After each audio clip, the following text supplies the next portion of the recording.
So we're plus two comedy. Hello. We'll do intros while we're waiting for the last who few are people. you? My name's Noah Houlihan. I've been doing stand-up comedy for 14 years. Oh, my God. It gets sadder every time I think about it. We've also, we travel as a nerd-specific stand-up comedy group, so we do a lot of conventions. We've done MAGFest. This is our third MAGFest. We've done Otakon, Too Many Games, C2E2, New York Comic Con, New York Comic Con. We've been all over Philadelphia. the place. Yes, so this is what we do. This is our home. So we do stand-up comedy, improv a little bit. That's more her department. Sure.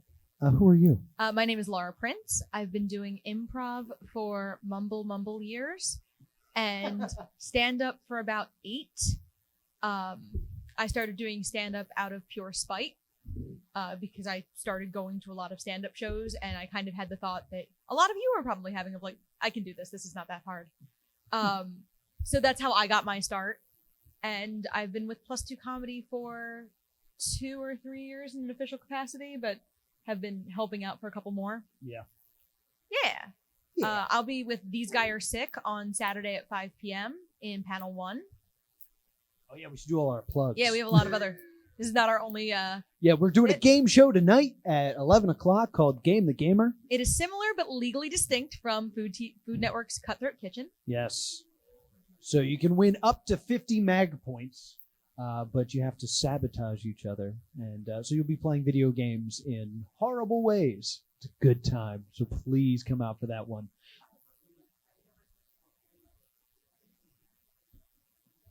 Oh, yeah. Yeah, that sounds exactly like us. We were here last year. We made somebody play Smash with a saxophone. That was fun. We made someone play with pom-poms. And pom-poms. That was real good. We made them play, we played, what's it called? Dive kick with the Tony Hawk skateboard. It is technically possible. It is possible, yeah. You're not great at it. Every sabotage is technically possible. Yes. And then tomorrow night we'll be on Mag Laughs at 10 p.m. in a room. I think we're in panel room 1.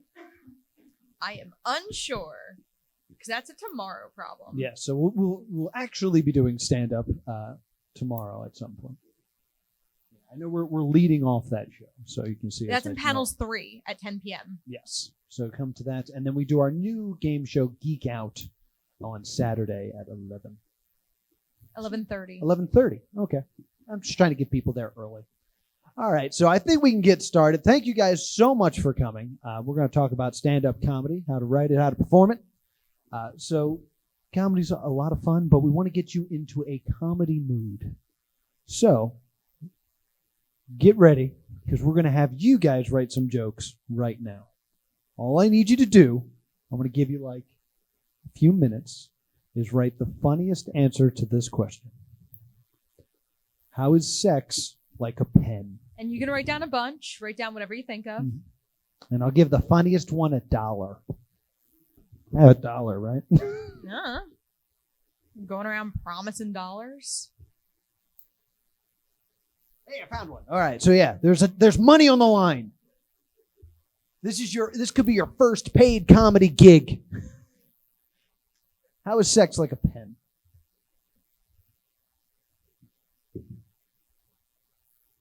It's going to be real good in the recording. How'd that comedy workshop go? Well, there's a full minute of them just sitting there quietly. Yeah. Looks good, YouTube.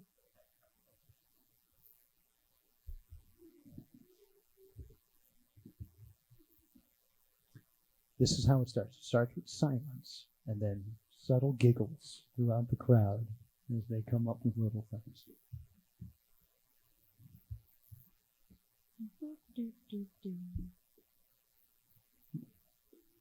This is how we're starting. We're trying to keep it PG-13, but this is where we're starting.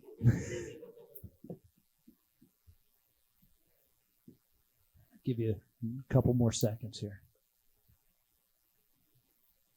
See a couple people working. See a couple people writing it in their heads. That's my favorite visual.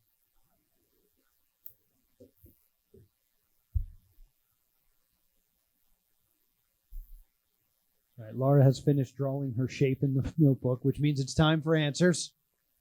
Who's got jokes? How is sex like a pen? Yes.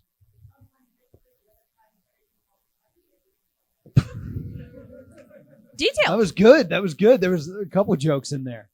Who else has one? Yes, sir. There you go. That's perfect. That's perfect. Yes. They're both ordered off the internet. Okay. All right. Cool. I like where you went with that one. Yes, sir. Very good. Very good. Yes.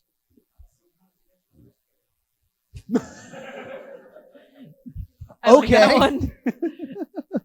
Anybody else have one? Yes. In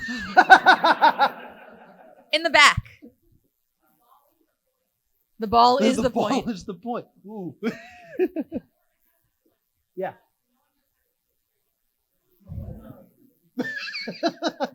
I like that one a lot. Are you in the hat? Yes.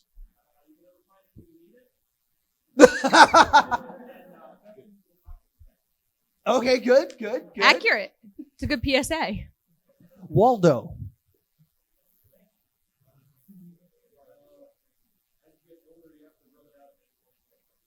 That's good. That's good. Over I like here? that one. Yes.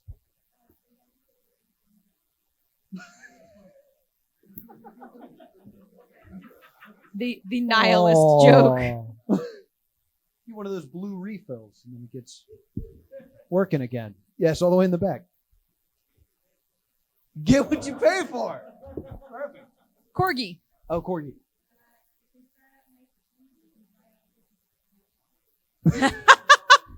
I like that one. Great word choice. I'm hearing. I'm loving it. Over here.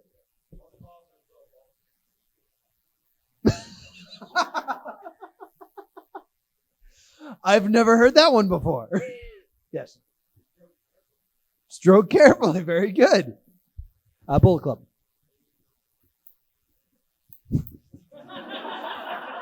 And all right. And nose down. Hi, YouTube. The audience isn't mic'd for this reason.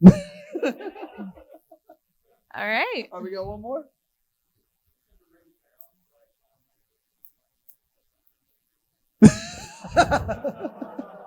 Very good. Very good. We gotta pick a winner. What are you thinking? I like the corgi. I like the corgi as well. Yay! Corgi! Your first paid comedy gig. You won $1. That is more than a lot of comedians will ever see. Yeah. No, spend it. It's $1. How'd that comedy workshop go? I got a gig. Paid. Teacher almost won. So, now that we got you in a comedy mood, we're going to talk about how to write comedy. You can come in here. I already gave away money. You missed that part of the show. But there's a couple ground rules that we got to go over for comedy. Number one is carry a notebook to write things down. And I'm going to say this to you guys right now because I know I'm going to be up here and I'm going to be talking for a while. If you think of a joke during this, stop listening to me and write it down. Don't think to yourself, I'll remember this later. You're not going to remember it later. And it's going to really upset you. So many times in the shower, it's just like, what was that joke? And you don't even have to get the exact wording of how you want to do it down. Even if you just write down concepts and what you want to do with them, you can work out the exact wording and the exact tags later. But if you want to get that concept and that main point just down as soon as you think of it. And sometimes for some people, it helps to just like write things out and doodle. Like I have just the words, hey, MAGFest. And that's how I write. I pre-write by just like writing whatever I'm thinking about. And then there's a really good chance I will stream of consciousness come up with something I can use. Yes. So always keep the notebook. I've switched to my phone mostly, but I really recommend in the beginning you use a notebook because the motion of like writing it helps you remember it. You know, you text and type every day and like the feel of every word isn't that different, but the feeling of writing a word, it really helps with your memory. So I recommend physically writing it down, at least when you're starting out. I often have a tape recorder that I keep in my car so that, like, if I'm out somewhere, I can just, like, record something. And I regularly lose it for long periods of time in my car. I think I found it again last week. Yeah. But, like, anything that works for you. Writing it down is great because it helps you remember, but recording it, anything you can do to just get it out of your head into something that you can access later is great. Mm-hmm. Just initially. Yes. Then rule number 2 is pretty much the biggest rule. If you're going to do comedy, if you're going to do stand-up comedy, you tell jokes, you do not tell stories. Usually, you want to get a laugh by your third sentence. If you like, I have a hilarious story of this crazy thing that happened to me. It's like, well, we weren't there, and we don't know you, so it might not really relate to us. And if it's a bunch of setup for just a wacky thing that happened at the end, it's not going to work in a stand-up setting. I'm not saying your story is bad. I'm sure it's a great story. It just doesn't work for stand-up. So remember, we're going to tell jokes. We're not going to tell stories. I know people want to yell Mike Birbiglia at me when I start this because he tells a lot of stories. What I always recommend, though, because I'm a big Mike Birbiglia fan, if you watch his first special, it's really tight jokes, really, really good jokes. And then as he got more popular, he became this more long-form storyteller because people already liked him. Like, he already had his fans. So people would be like, oh, I'll go see Mike Birbiglia because I love him. And it's like, oh, he's going through a tough time because he sleepwalks in his sleep. I already care about him, so this is fine. And then there was a backlash against him to the point that he actually had to release a special called Thank God for Jokes and go back to telling jokes because of the stories were driving people away. And with every medium that has rules, once you know the rules and once you're good at following the rules, you can break the rules. Know the rules first. Yeah, with writing, with improv comedy, there's rules to all of these forms of art. And once you know them, it is much easier to break them in a way that doesn't ruin what you're doing. That brings us to profanity. Profanity is not a joke. A lot of people want to do just, the punchline is F that. No, that's not going to work. You can incorporate profanity into jokes, but they're not punchlines. Right. They shouldn't be the thing that make you laugh. Jerry Seinfeld actually has a rant where he talks about how he did a joke about Batman. And the punchline was, and Robin's back in the effing Batcave. And it got a laugh. And then he took the F word out and was like, and Robin's back in the cave. Nothing. It's like, oh, the only thing that is getting a laugh is the F word. This isn't really a joke anymore. So delete, like, if you write a joke that has profanity in it when you're writing it out, and that's fine, try it once or twice without the word in it or with like a substitute. And if it's not funny without it, think about how you're writing that and think about rewriting that. Yes. Because there will be, if you pursue comedy, there will be places that will not allow you to use certain words. Whenever we get booked on a show, we ask, what's the rating we're working with? Like G rating, PG, PG-13, R. Like, what can we get away with saying? And you have to be able to adapt, because if you go and they tell you to keep it PG and keep it clean, and you tell all of your sex is like a pen jokes, you're not coming back. Yes. And you'll get a reputation for not listening. Yes. I love a good NC-17 show. I like to get naked during shows. Do not borrow jokes. Oh, no, I'm sorry. An impression is not a joke. This is a really common mistake. That's why I include this up front. These impressions are not jokes. I'm sure you've seen impressions 100 times when you've seen comedians. The worst thing you can do is, you guys like impressions? Here's Christopher Walken. No, please don't ever do that. Especially not Christopher Walken or Borat. Yes. You can make them into jokes. Like, have you ever wondered what it would be if Christopher Walken was an astronaut? No, I haven't. Indulge me. Then you're writing a joke. Just doing impressions is not stand-up comedy. I used to run an open mic where every week this guy would show up and go, "Hey, you guys like Cartman? Cheesy poops." That was it. And eventually I had to pull him aside and was like, "There's someone else that already does Cartman better than you." He was like, "Who?" And I was like, "Have you seen South Park? It's way better than you." So the rules for impressions are don't do characters. Like, if you could do like a really good human being, like a person, like a figure, sure. But don't do like Mickey Mouse or Kermit or things like that, because they already exist. Borat. Luckily, that has pretty much died. I don't see much Borat anymore. So there are ways to do impressions. We will come back to it when we talk about how to write a joke. But impressions on their own are not jokes. Do not borrow jokes means don't steal. I know when I was starting out, I would watch a lot of comedy, and I'd watch a person do a setup, and then I'd think of a hilarious punchline, and then they would say it, and I'd be like, I wrote that. No, I didn't. I'm stealing that joke.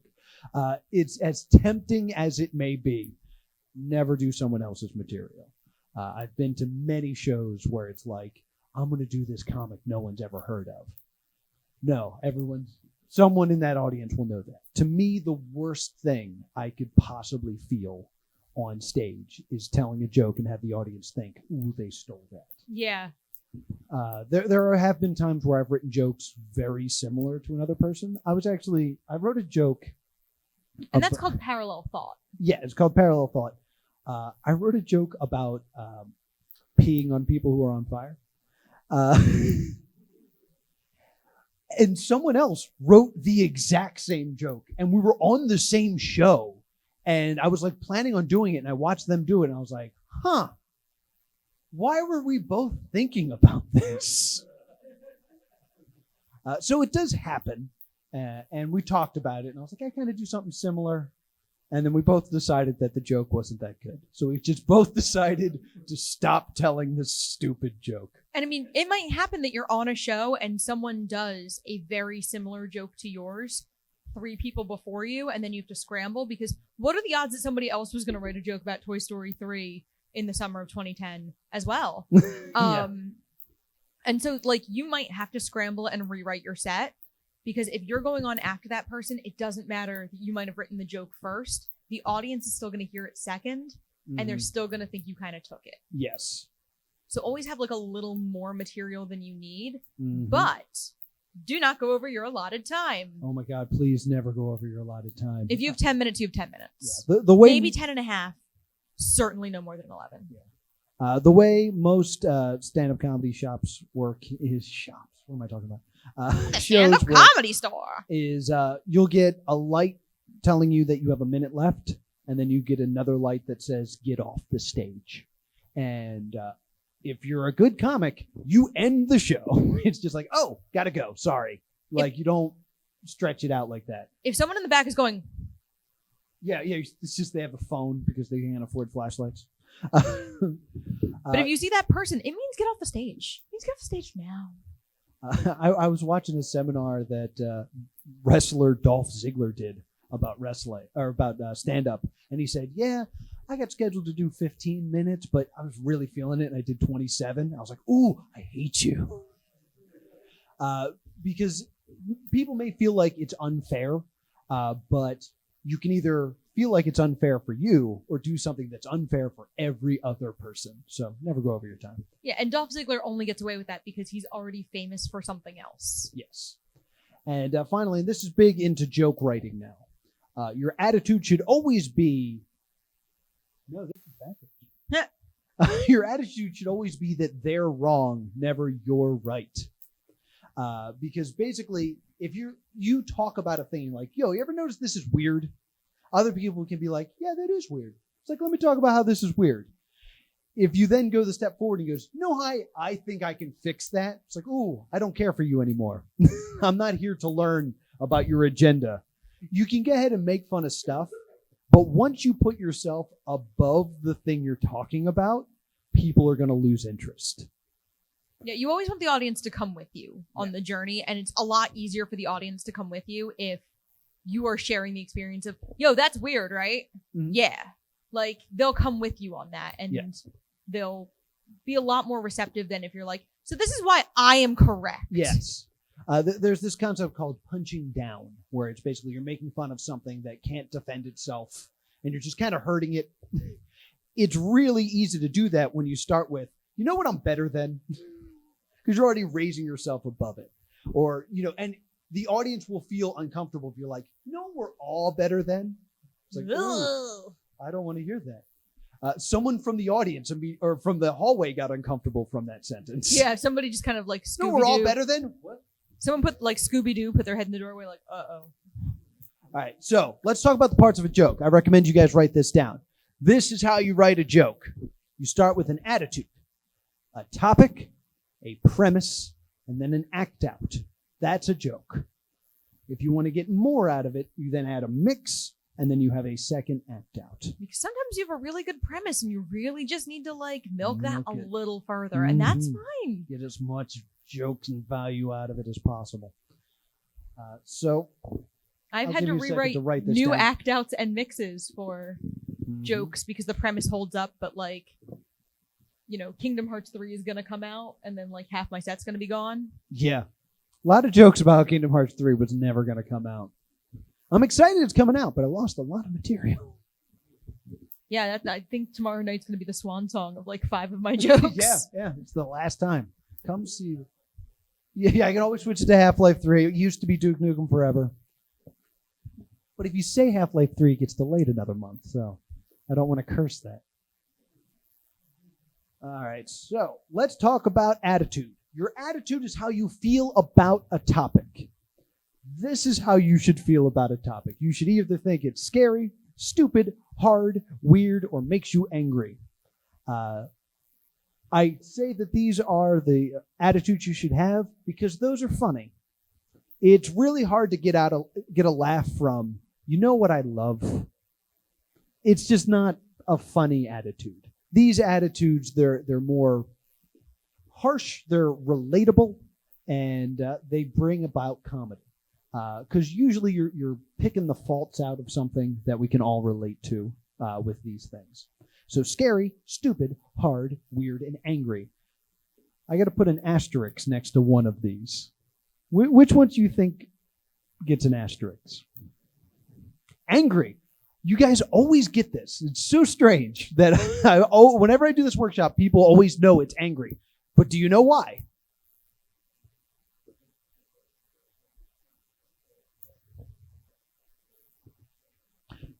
That's kind of part of it. But basically, you're going to pick something that you think is scary, something that you think is stupid, something you think is hard, which, by the way, I mean difficult, or you think is weird. If it's something that makes you angry, the next question would be, well, why does it make you angry? Chances are it makes you angry because it's stupid or weird or hard or scary. I include angry up there because it helps me write. Because it's kind of hard for me to put myself in a mindset of like, what am I afraid of? But I can be like, you know what ticks me off? These things. Why do they tick me off? Oh, because they're my fears. So I include angry up there because it helps me write. But you will probably then circle back to one of these attitudes. I just had an idea for a joke, so I'm writing it down. Sorry. Good. That is part of this workshop. I thought of something that scared me. Oh, and there's the asterisk. I forgot that there was a reveal. The topic. This is the thing you're talking about. This is the thing that you think is hard, you think is weird, you think is scary, or rage-inducing. It's important to note in this part of writing that you're not trying to be funny yet. You're trying to be honest. These are things that honestly are weird or stupid or scary. A lot of novice comedy writers immediately are like, what's weird? Farts. No, don't do that. I mean, that's why there's so many jokes about sex, is because to a lot of people, sex is weird or scary. Yes. Or hard. Difficult. I mean, both. And you want it to make sense. Like, and it has to make sense to a way that you can convey to the audience. because it shouldn't be something too niche. For example, when I was first starting out, my name is Noah. So I used to talk about how people wanted to talk to me about my arc constantly. It's kind of funny. It gets a chuckle. But unless you have the name Noah, it's not really going to relate to you.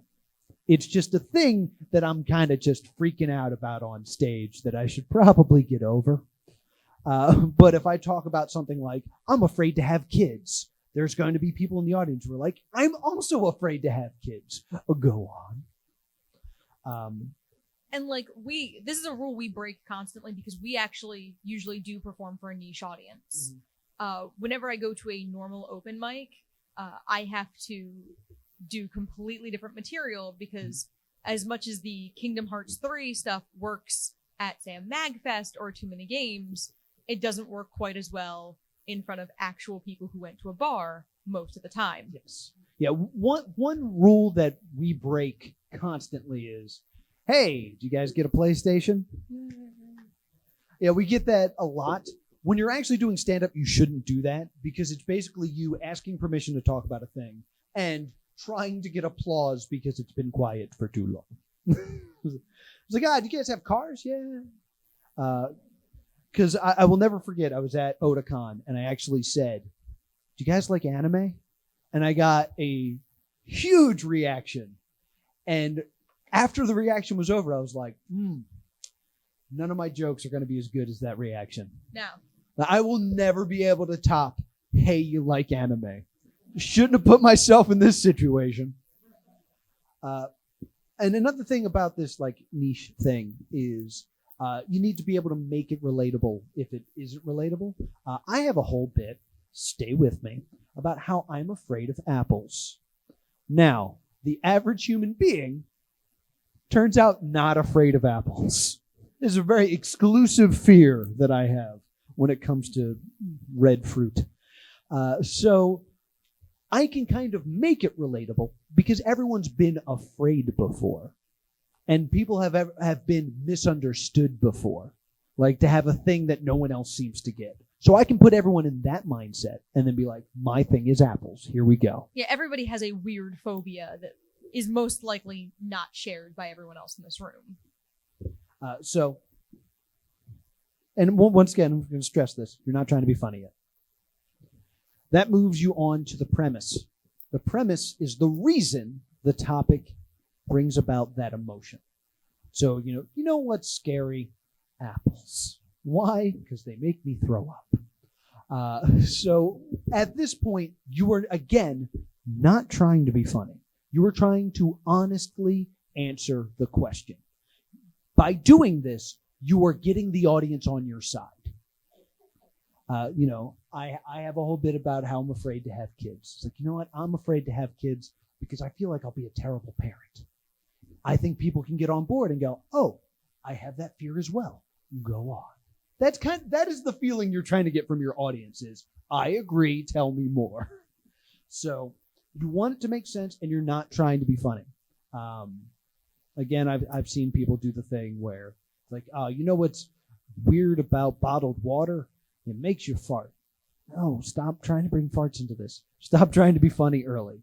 You want to do something that just simply makes sense and brings everybody in. I forgot to do my W.E.B. White quote at the beginning of this, but W.E.B. White says, dissecting comedy is like dissecting a frog. Doesn't do anything good for the frog, and it dies. So I know dissecting comedy hasn't been very funny, but that's the truth about dissecting comedy. So this is the act out. This is where you're trying to be funny. And basically, you're trying to explain the premise you set up. You want to show the audience that basically what you said was true. I'm afraid to have kids because I don't think I'll be a good parent.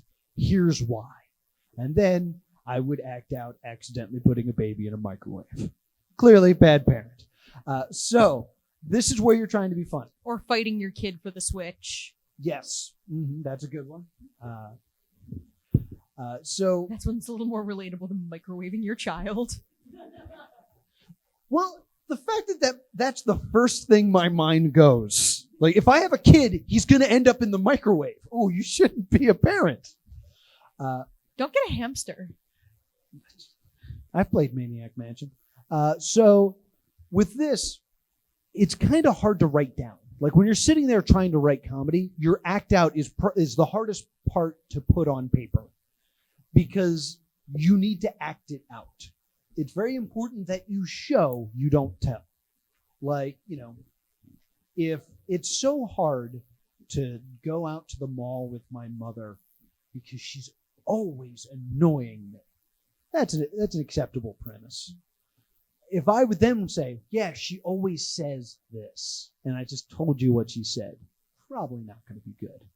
But if I then impersonate my mother and show you this is how she stands, this is how she sounds, and this is what she says, you're bringing it to life, and now we can all relate to it. So your act out should always be physical. You should always be showing and not telling, and it's hard to write down. This is where you can do your impressions. So include your impressions here. If those are the tricks that you have in your bag, I'm terrible at them, so I don't do them. Maybe this is why I hate them so much. But if you have an impression, this is where you can bring them out. You also want to keep it simple. A lot of people make the mistake where they're, giving some real events, and you're like, yeah, I went to the mall with my mother, my sister, and my brother, and my mom said this, so I said this, and then she said this, punchline. That will leave your audience kind of going, well, why were your sister and your brother there? I was like, well, they were there in reality. It's like, well, they don't need to be there in the joke because they're not helping your joke at all. Yeah, and you might end up losing things you really like in your joke. Allen Ginsberg has the phrase, kill your darlings. I have a joke I really like about engagement rings that's gotten shorter and shorter and shorter as I've trimmed it down to only the funniest parts of the joke. Mm-hmm. And you're going to lose things you really like in the joke, and that's completely normal because you want to keep it lean and trim and funny. Mm-hmm. If you can do the funnier part of the joke in 15 seconds instead of 45, you are better off doing that 15-second joke and just doing more of those jokes. Very true. The rule of three. Usually when telling a joke roll, that's like many punchlines in a row, 3 is the golden number. Usually you do 2 that are similar and then 1 that is different. My friend's joke is my father told me that I could have whatever I wanted for Christmas. So I told him I wanted a PlayStation 4. And I told my wife this, and she said, really? Your father said he'd get you anything, and you said a PlayStation 4? You could have gotten anything. A car. College credits. Respect. Two examples, and then the third one's different. That kind of pulls the rug out of everything. Act outs usually work best when they're a surprise. That's why it's kind of so hard to explain them, is because I can teach you how to write comedy. I can't really teach you how to be funny, because everyone's funny in their own way. So this is where, if people tell you, oh, you're funny, this is where you do the funny part. Exaggeration's always good. People tend to get tied down by the reality of what really happened. No. If this is something that really happened to you, feel free to go crazy and take it over that ledge. Yeah, no one's going to go find your mom and check. Yeah, exactly. No one's going to be like, excuse me, ma'am, did you really say that in the mall? No one's going to do that. For instance, I, in real life, have 3 roommates. For all of my jokes, they're consolidated down to one nightmare roommate from hell. Because bringing in a bunch of different people isn't as funny as just having this one roommate who is a psycho. So you want to kind of have that, that person's now an exaggerated character, but it is all now trimmed down to just this one other person. Yeah. For example, I wrote a bit. I went to a party. Pardon me. And at one point... Oh, look who gets invited to parties. I went to a party. And at one point during the party, half the party disappeared. And they all went to a bedroom to have an argument. And I... Don't get ahead of me. This is my panel. And I kind of left going, what if this was an orgy? and it's just no one told me. This has turned into a very long bit about how I went to an orgy and didn't know. In reality, that's probably not what happened. Maybe. But the more I exaggerate, it's like, yeah, I had no idea why everyone was so dehydrated. Like... But, like, nobody's going to go up to your friends and be like, is that really what happened at your party? No one's going to fact check you.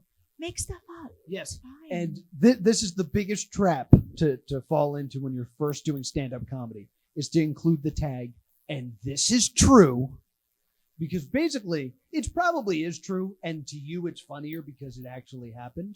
But when you say, and this is true, what you're actually saying to the audience is, I made everything else up. Everything before this was a lie. But this happened. You don't want to do that. And when it comes to writing punchlines, I like to play this little game. What word is funnier? Underwear or underpants? Votes for underwear. Couple? Votes for underpants. Why? Yeah, people, I love this because most people get it right. It's like, yeah, it's underpants. And then I say, why? They go, underpants. It's because of stop plosives. Sounds like B's, T's, K's, funnier. P's. P's, yeah. Underwear has 1. It's got that D. Underpants has 3. It's got the D, the P, and the T. It's a funnier sound. So when writing your setups, I like to use a lot of gliding letters, a lot of M's, a lot of S's, and I try not to hit the T's very hard. In my punchlines, I punch them. I hit them as hard as possible. And it leaves an impact because I'm hitting a letter very hard. And it's just funnier. That's just how your brain works. And this is higher level. Like, don't worry about this when you're starting out. Don't worry about the exact sounds the words are making when you're first writing jokes. This is something you can work on after you've got your set kind of like started. You can go back and be like, okay, so where can I do this? An example I always bring up is, this is again a friend of mine's joke. He caught his sister trying to find out how many pennies she could fit in her mouth. And he was wondering to himself, why would you do that? Because the worst case scenario is you die doing the stupidest thing ever. And the best case scenario is you get $1.35 in your mouth. And it got an okay laugh. Then he did it again, and he changed it to, you either die doing the stupidest thing ever, or you get $1.18 in your mouth. And that was funnier. It just is. Despite being 17 cents fewer. Much funnier. Yeah. It's less successful and funnier. Yeah. I highly recommend trying to incorporate stop plosives. It's higher level, but it's fine. How are we doing on time? We doing good? It's like 4:36. Oh, we're doing great. Mix. Now, I should say, once you have an act out, you have a joke. You don't need to move on to this point at all. But if you really like that premise. If you like the premise, and, writing a whole joke is hard. You can milk something a little bit more if you add a mix. A mix is taking a joke you already have and twisting it a little bit. So this is another great place to include impressions and things like that. I'll do a hacky joke so you guys can understand this. It's tough going to a mechanic because a mechanic's the only one that can change the price of things in the middle of it. They're like, yeah, it's $100. And then they come back out and they're like, ooh, that was a lot harder to fix than we thought. That's going to be $80 more. No other profession can do this. This is the mix. Like a doctor could never do this. That's the new premise. The doctor is in the same situation as the mechanic. This is then going to lead to a second act out. Doctor can't wake you up from surgery and be like, yo, I opened you up and there was like a bunch of stuff in there. It all got away. It's going to be another $40. And I got to charge you for the sponge I left in there. So that's a mix. Is you take basically the same joke and you put it in a slightly new situation. This would be a great place for an impression. You're like, everyone does Christopher Walken from where I'm around. So they're like, could you imagine if Christopher Walken did this? And then you get to do your Christopher Walken impression in a new scenario. Do not overuse don't make all of your jokes. Could you imagine if celebrity did this? Because if you repeat that more than once in a set, it's going to get old very quickly. Yeah. And then we have a second act out. Yeah, it's just do another act out. I already explained act outs to you. Yeah. It's the if then. It's if this logic is true in this premise, then how would it be in this premise? So this is your toolbox. This is basically the format you want to follow to write your set. Now, there's a few ways that I recommend writing. A few ways that I do it is I pick a topic I need to write about. I'm not sure if this is the next slide, but go ahead and hit it and see what happens. Questions you should ask yourself. Oh, okay, we can do this first. Yeah. Should I do current events? Maybe. Maybe. Solid maybe. The thing about current events is they go away. Kingdom Hearts 3 is going to come out, and I'm losing like 5 minutes of jokes. There was a time where I used to watch the news, write some jokes, and then do them on stage. And that is a great way to write comedy. It's a great way. It's a good exercise and things like that. But I would do those jokes and then never again because they're no longer relevant and no one cares anymore. So I like to start out a set with something that is either current events or very specific to the show I'm at, because that kind of gets the audience with you and that you guys are in the same place in the same time, but don't overuse current events just because then you lose all those jokes very quickly. What happens every 4 years? The Olympics. And what happens at open mics every 4 years? The Olympics.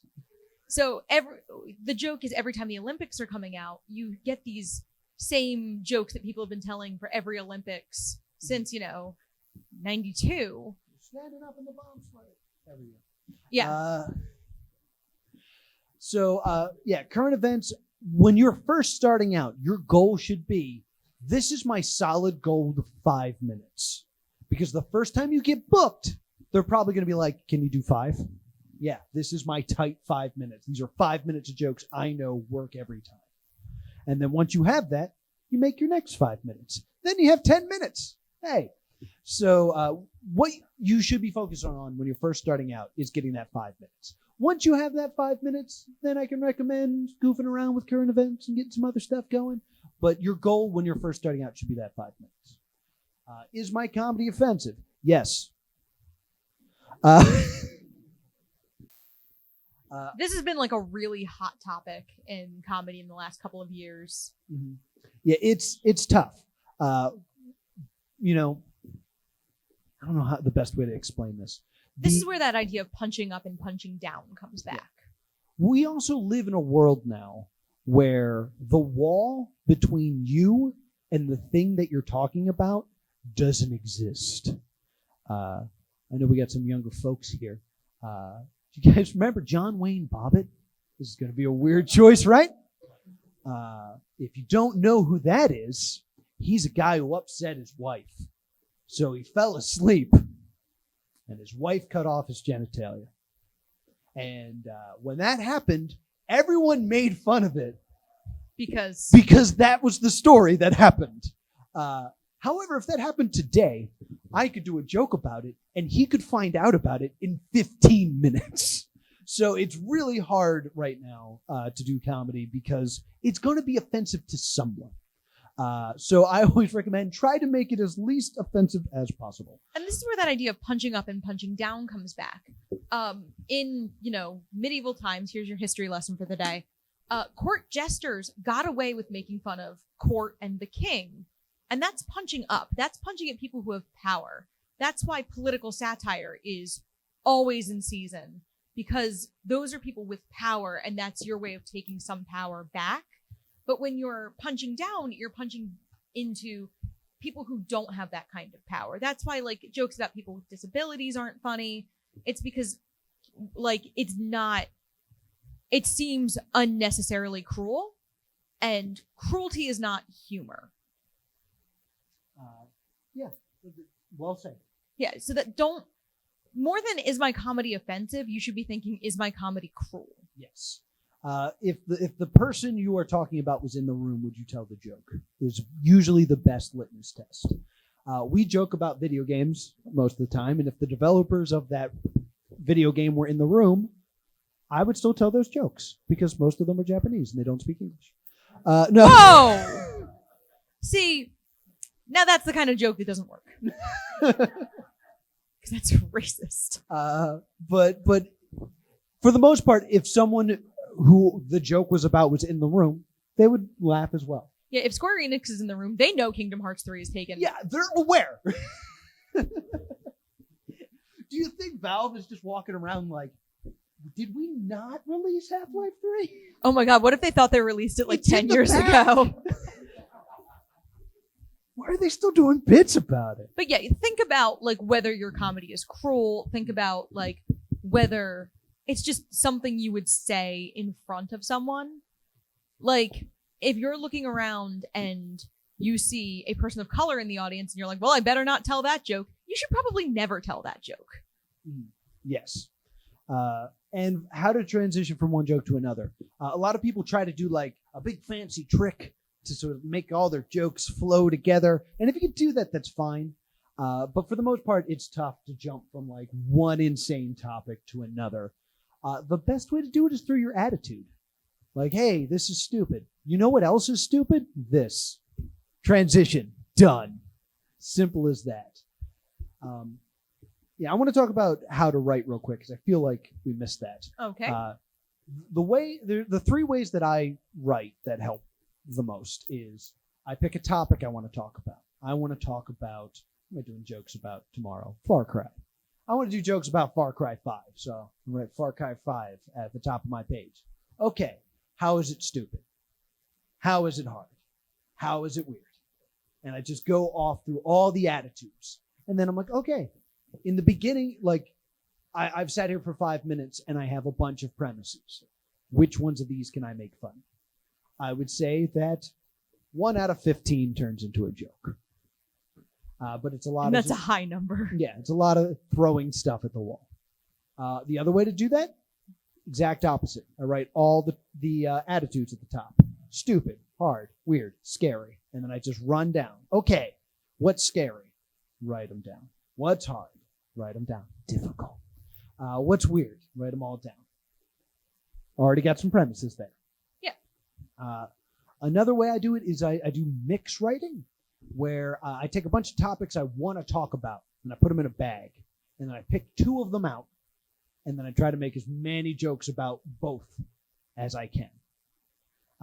Usually what I used to do is this would be the first thing I did in the morning. My alarm would go off. I'd hit snooze, and I'd pick 2 out, and I had 9 minutes to write insanity. Pre-coffee, really bad handwriting. But it's like, all right, what's in the bag? All right, Mario. Vegans. All right, he eats mushrooms, I guess, but they're also people. I don't know if that's vegan. That could go somewhere. So those are 3 exercises I highly recommend, is just taking those 3 things and writing them that way. Some people recommend writing as if you're another comic. I don't really recommend doing that. I feel like that's dangerous. Finding your own voice is really important. You have to figure out who you are first. Like, if you know who you want to be on stage, that's really important. It'll also add to your consistency and your brand. Like, if you go on Thursday night and you're kind of being Mitch Hedberg, and on Friday night you're kind of being Lewis Black, people won't know what to book you as. Yeah, very People true. won't know how to book you on a show because they'll be like, well, I don't really get what this person's deal is. Mm-hmm. So, like, kind of be true to who you are in your voice. Yes, very true. Because I've also found that your voice will change over time. Every once in a while, I'm like, you know what? Let's dust off the old jokes. And I'll do the old jokes. I'll get about halfway through and go, oh, I'm not this person anymore. None of this is working. So, keep it true to yourself as well. Oh, We did this. I mean, it's an important thing to talk about is Yeah. punching up versus punching down. But we're going to skip stand-up etiquette because we Stand-up literally etiquette. just talked about punching up and Yes. punching down. This is if you really want to get on stage. Yes. Chances are there is a place to do stand-up comedy near you that you have no idea about. Open mics are popping up all over the place. I run one in New Jersey. So if you're in New Jersey, come to Haddonfield. It's a good time. But what's important is respect the time, of course. Buy something. Comedians are known for being very cheap, horrible people. When you show up there and you're like, I'll have a water, nobody likes you. I did one of these and they're like, I'm in Philadelphia. I'm like, I know a bunch of places in Philadelphia you should go. So I gave him an open mic and I showed up as he was getting kicked out. I was like, oh no, what happened? And he was like, he was upset because all I did was drink water. And when I did my set, half the people left. And I was like, well, yeah, I'd be upset too. If you made the customers leave, yeah, I don't see him anymore. So Now, like, if you don't drink, don't buy alcohol just because, like, you feel like you have to. You can always buy, like, soda or a plate of fries. Just, I don't want to, like, feel like we're pressuring people into drinking because that's also very weird. Get drunk. No. Also, don't get drunk. Like, so many people will tell you, like, you want some liquid courage for your first time on stage? No, you don't. No, you don't. Always go on stage sober. It's just we have 10 minutes left. Yes, you want. Thank you, 10. You want your faculties as strong as possible going in there. So that's important. Also, introduce yourself to everybody. You never know who anyone is, who runs shows, who's in charge. Introduce yourself to everybody. Or who could just become someone that you write with, or who could become, like, a friend of yours on the scene. Yeah, we met at an open mic. We did. I did not want to go. It was at a bowling alley. That was a good time. Yeah, we're married. Oh man, I lost it. Complaining to the host. A lot of people always feel like they're being Treated unfairly. Based on nothing. Like I said, I run a show in Haddonfield, New Jersey. We are having our 6-year anniversary at the end of the month. So I've been doing it for a while. And basically, my job is to create the best show. So everybody signs up. There are people I know. There are people I don't know. There are people who are stronger comics. There are some that are weaker comics.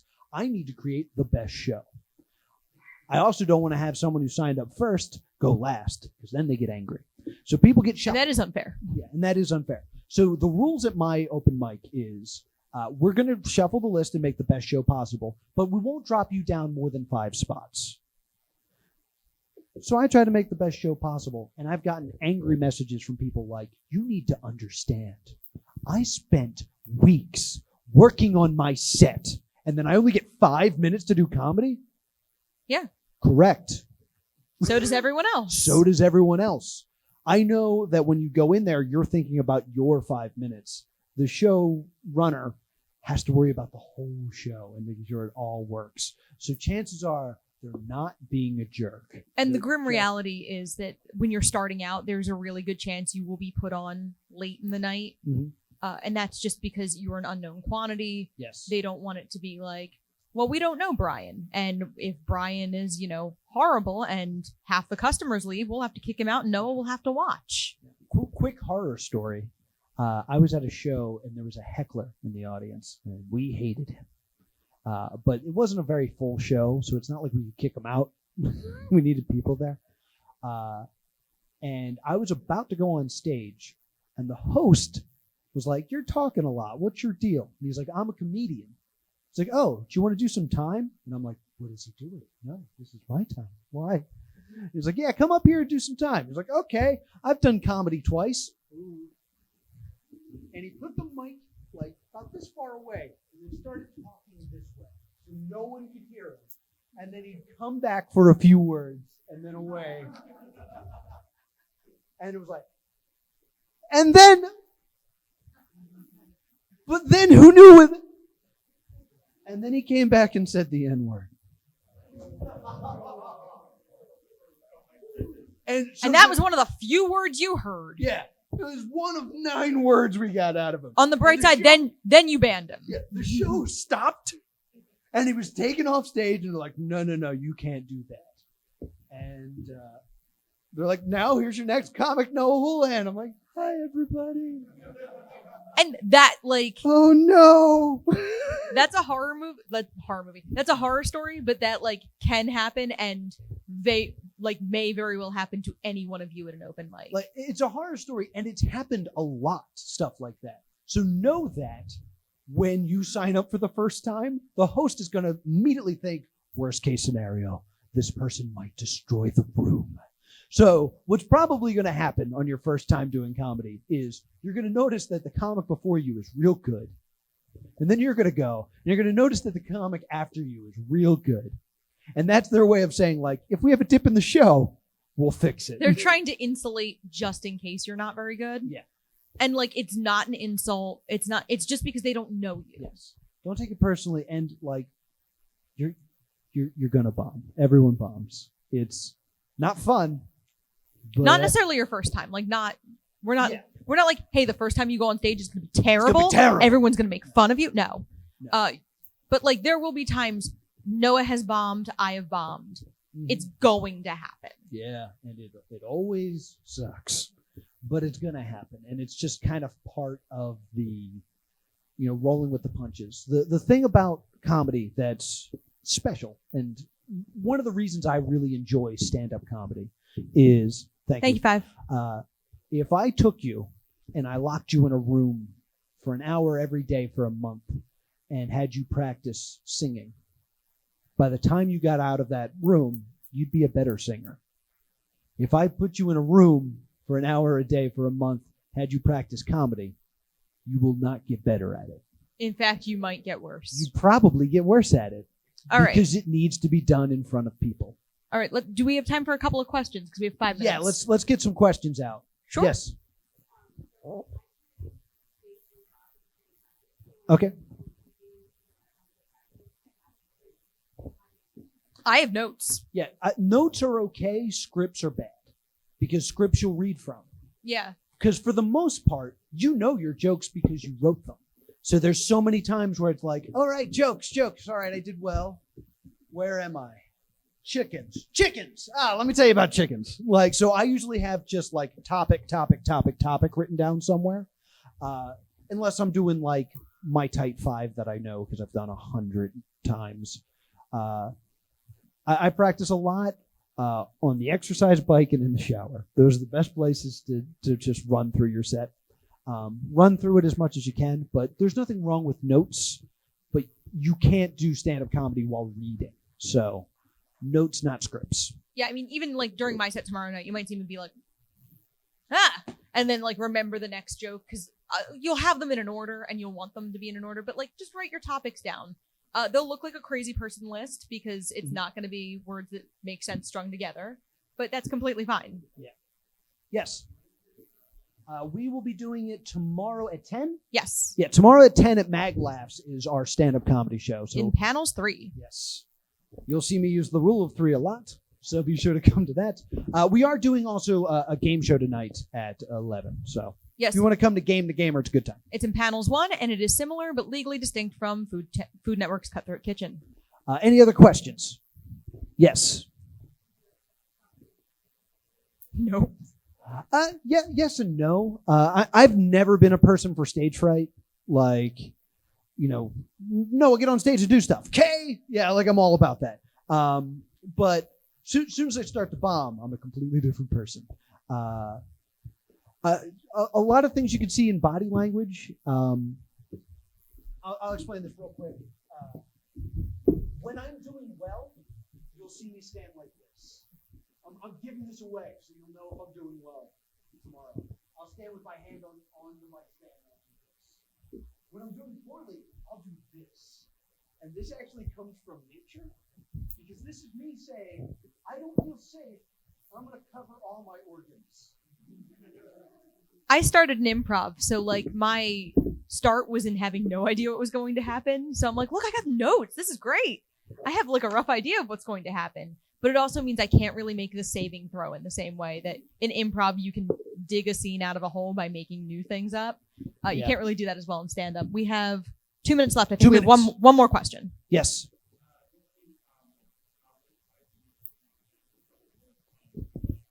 Yes. Check on your like your local city's metro on Facebook. Yes. Every major city has like, Philly Comedy Network or New York Comedy Network, and you'll be able to find things there. Yes. There used to be a website called Chuckle Monkey that had all the open mics. There's also just a website, I believe it's called like Open Mics. You get a couple that are music and comedy, which are death. But if you have nothing else to do, go for it. Any more? More questions? No, we gotta go. Respect the time. Respect the time. See? Yes. We're getting the light. We got to get out of here. Yep. Thank you guys so much. Thank you guys so much. We're +2 Comedy. We'll be right outside.